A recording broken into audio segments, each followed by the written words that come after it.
Aziz vatandoshlarim, dindoshlarim, mana bu videoni rus tilini biladiganlar yaxshilab tushunib yetinglar nima deyotganini Lavrov. Va rus tilini bilmaganlarga ozgina tushuntirib o'taman. Bu videoni ko'pchilik tushunmay tezda o'tkazib yuboradi. Batda juda katta gap bor, juda katta pozor. Интересующая вас вот группа арабских государств, от имени которой вы выступаете, действительно, вы предупреждали, многие из арабских монархий публично говорили, что не надо вести дело к военному решению и что не будут разрешать использовать воздушное пространство, как я уже сказал. Но когда вот все началось, вопреки вашим многократно адресованным Соединенным Штатам и Израилю призывам, вы осудили то, что начали делать Соединенные Штаты и Израиль? И, скажем, осудили смерть 170 девочек в школе? Я считаю, что мы должны занимать единую позицию. Мы против того, чтобы страдали страны залива, от имени которых вы выступаете. Мы считаем, что это не дает нашим иранским коллегам никаких военных преимуществ. Политически это весьма сомнительно, что Иран что-то выигрывает от этого, скорее наоборот. Но мы также не можем принять логику, согласно которой вот действия Ирана неприемлемы, а все, что делает США и Израиль, не подлежит обсуждению. Понимаете, о чем? Assalomu alaykum va rahmatullohi va barakatuh. Aziz vatandoshlarim, dindoshlarim, podpishchilarim, mani videolarimni ko'rayotganlar va musofirda yurgan barcha aka-uka, opa-singillarim, barchalaringizni Alloh o'z panohida asrasin. O'ylagan har bir yaxshi niyatlaringizga Alloh erishtirsin. Yangi kunlarni boshlab oldilaringizmi? Alloh bugungi kunimizni xayrli, barakotli qilsin. Har bir mo'min musulmonni Alloh o'z panohida asrasin. Hozirgi zulm o'tkazayotgan zolimlarga Alloh o'zi kifoya qilsin. Aziz vatandoshlarim, dindoshlarim, menga podpiska qo'ygan, meni videolarimni ko'rayotganlar, menga assalomu alaykum deganlar, barchalaringizga va alaykum assalom. Va meni qo'llayotgan, menga сообщение yozayotgan barchalaringizdan Alloh rozi bo'lsin. Hamisha salomat bo'linglar. Alloh barchamizga ikki dunyo saodatini bersin. Barcha mo'min musulmonni iymon bilan o'tish Alloh nasib qilsin. Bu videoda Lavrovda agar eshitgan bo'lsalaringiz, bu Rossiyani tashqi ministri bo'ladi. Bu inson arab davlatlarini ministrlariga gapiryapti. Bu arab davlatlari prezidentlari bu urushni oldindan bo'lishini biladi. O'sha majlislarda bo'lishadi, qatnashadi, Amerikaga borishadi yoki Dubayga kelishadi. Isroil ham, Amerika ham qatnashadi. Hamma arab davlatlari Amerika qatga chaqirsa o'sha yerga boradi, eshitishadi. Buni hozir bu yerda Lavrov aytayapti, sizlar Amerikaga borganlaringda buni urushda bo'lishini bilib, butun o'zlaring arab davlatlarida o'zlaringda barcha imomlar, barcha nimalarda ogohlantirgansizlar. Aytgansizlar, shunaqa urush bo'ladi Eronga. Shunga qarab hammalaringiz ehtiyot choralarini ko'ringlar deb aytgansizlar, deyapti Lavrov. Lekin aytganmisizlar? Afsujdat qilayotganlaringda Amerika, Isroil bilan afsujdat qilayotganda sizlar ham bo'lgansizlar o'sha yerda. 175 ta o'lgan qizaloqni ham gapirganmisizlar, deyapti. Bu gapni tagida juda katta ma'no bor. Nima deyapti endi? Hozir arab davlatlarini aybdor demayman. Men сообщение yozayotganlar iltimos faqat o'ylabroq, yaxshi fikrlab yozinglar. Men arab davlatlarini yomon demayman, musulmon davlatlarini hech qachon yomon demayman. Faqat tevadagi prezidentlar shtobi davlatda tinchlik, osoyishtalik bo'lsin deb bular Amerikaga, Isroilga katta pul to'lashadi. Tinchligini saqlab berishadi ular, shayton malaylari. Bu gapni tagida shunaqangi katta ma'no borki, nechukkur o'ylab qarasangiz, sani ham qo'ling bor degandek qildi. Nimaga desangiz, chunki u yig'ilishda arab davlatlarini prezidentlari ham bo'lgan. Eronga urush qilish rejasi paytida, Isroil bilan Amerika reja qilish paytida o'sha davrada arab davlatlarini prezidentlari ham bo'lgan.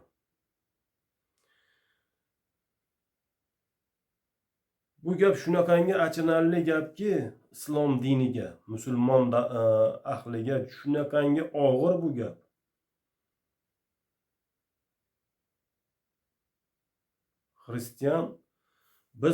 Xristian odam biz bunga yo'l qo'ymaymiz deyapti. Bunaqa yosh go'daylarni o'lishiga yo'l qo'ymaymiz deyapti. Boshqa davlatga hujum qilsak ham deyapti. Bunaqa maktablarga, nimalarga reja qilmaymiz deyapti urush. Bu gap shunchalik og'irki, o'ylab, bu Instagramda juda ko'p aylanyapti bu Lavrovning nimasi. Lekin ko'pchilik buni tushunmaydi, o'tkazib Bu gapda shunaqangi ma'no borki, shunaqangi ma'no. Bu hozir bu arab davlatlarini ministrlariga gapiryapti. Sizlar Amerika, sizlarning prezidentlaring Amerika, Isroilda yig'ilishlarda o'tirganlaringda shunaqa qaytib kelib o'zlaring davlatlaringga shuni tushuntirdilaringiz, urush bo'ladi, ehtiyotkorlik bo'linglar degan, lekin o'lgan qizaloqlarga tushuntirdilaringizmi degan ma'noni gapiryapti. Eronga tushuntirdilaringizmi degan ma'noni gapiryapti. Gap tagida juda ham katta gap bor. Tavba qildim. Bir gapirib chiqsang, sirazi terroristga chiqarib yuborishadi. Astag'firulloh, ya Robbil alamin. Bu arab davlatlarini bu dunyoda ko'zga qilayotgan ishlarini men sizlarga ko'p narsani aytib beraman. Falastin G'azoni qirishga yo'l qo'yib berishdi arab davlatlari. Buni qaranglar, bitta narsada arab davlatlar tinch, boy, to'kinchachinda yashash uchun Amerikaga juda katta pul to'laydi. Juda ham katta pul to'laydi. Buni hamma davlatlar, hamma insonlar, hamma politik insonlar biladi buni. Tinch, yaxshi yashash uchun. Endi buni qaranglar.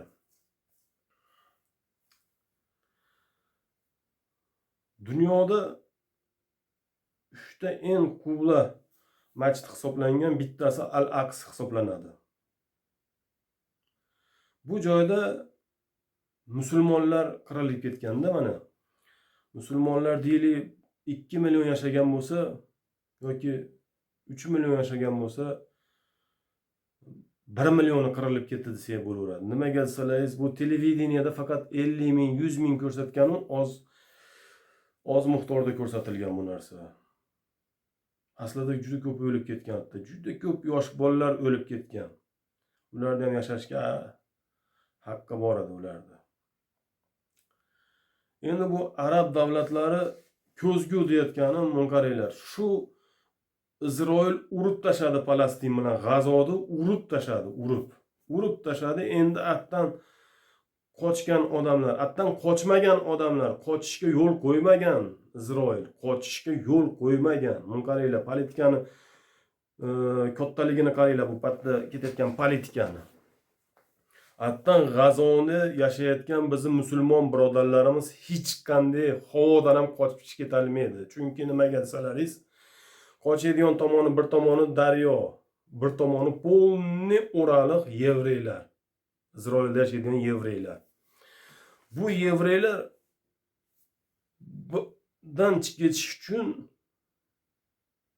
yo ko'rinmas odam bo'lib chiqib ketish kerak yoki qushda ham eng tez uchari bo'lish kerak. Chunki hammasini urib tushiradi. Batdan hech qachon falastinliklar qochmaydi. Qochishga yo'l qo'ymaydi Isroil. Politikani kuchliligini qaranglar. Vaqt soati kelganda arab davlatlari bilan kelishuvlari bor.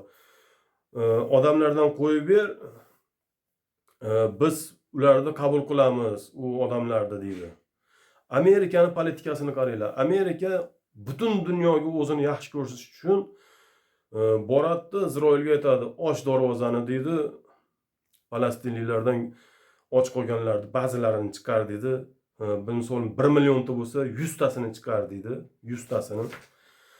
Isroil chiqaradi 100 tasini, Amerika telekanallari uni syomka qiladi, polni syomka qiladi, butun dunyoga tarqatadi.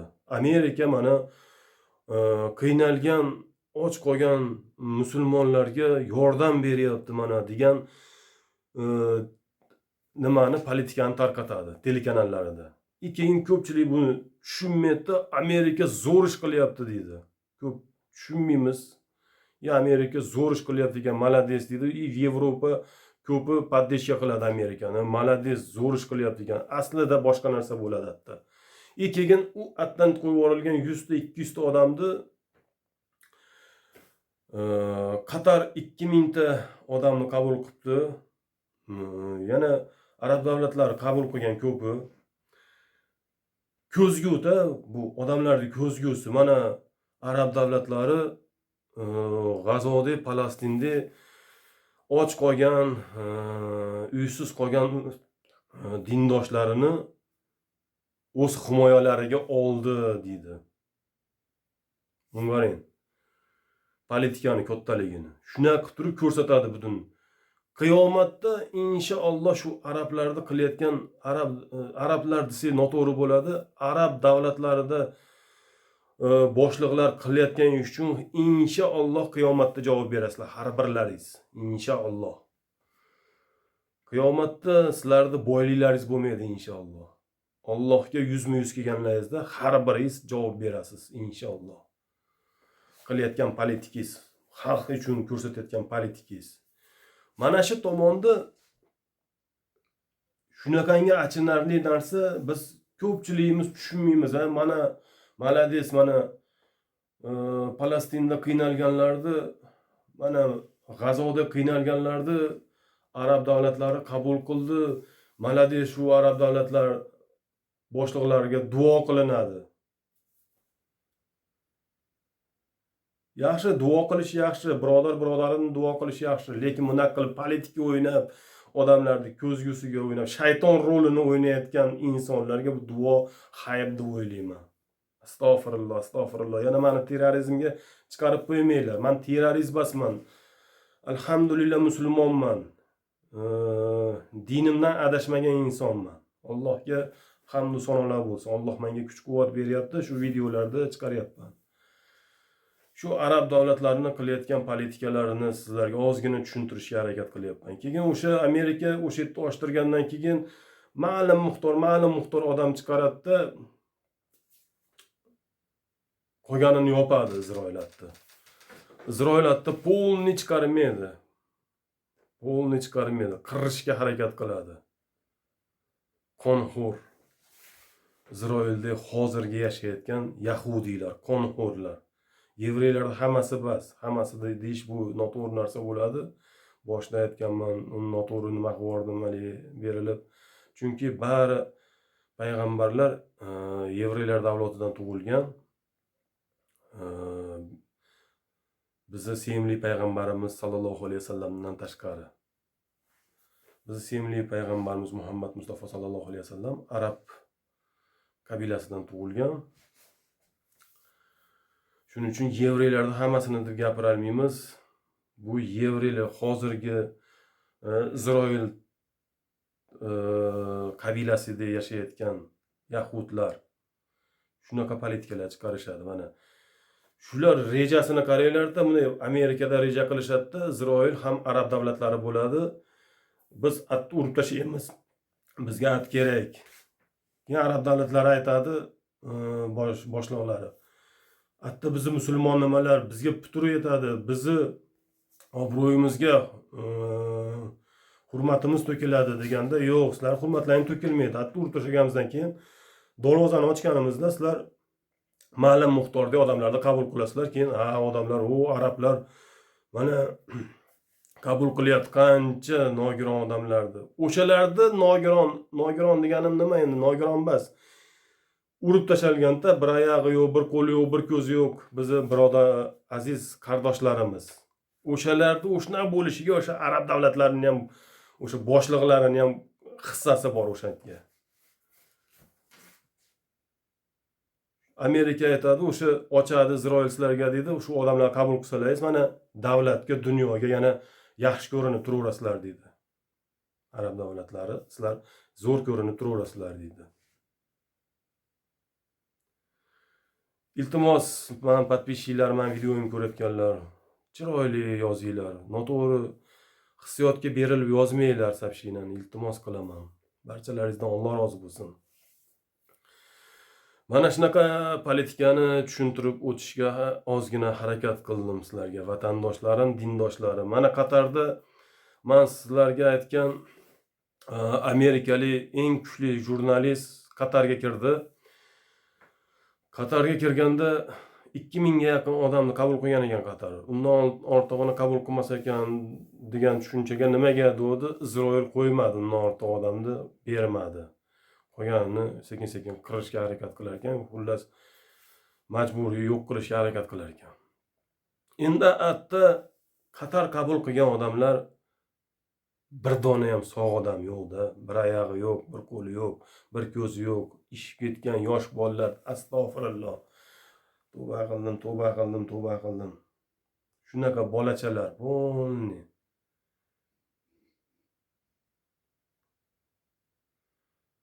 Mana shunaqa gaplar, vatandoshlarim va dindoshlarim. Tan jonlaringiz sog' bo'lsin, salomat bo'linglar hamisha. Alloh barchalaringizga kuch-quvvat bersin. Alloh barchamizga ikki dunyo saodatini bersin. Hissiyotga berilib ketmanglar aziz vatandoshlarim, soобщение yozayotganlaringizda. Faqat duo qilinglar. O'zingiz uchun bilib qo'ying va Allohga duo qiling. Butun dunyo musulmon ahlini Alloh o'zi panohida asrasin. Bu zulm o'tkazayotgan zolimlarga va bu islom dinini niqob kiygan shayton vachchalarga ham Alloh o'zi kifoya qilsin. Barchalaringizdan Alloh rozi bo'lsin. Hamisha salomat bo'linglar. Hammalaringizni Alloh uchun yaxshi ko'raman. Assalomu alaykum.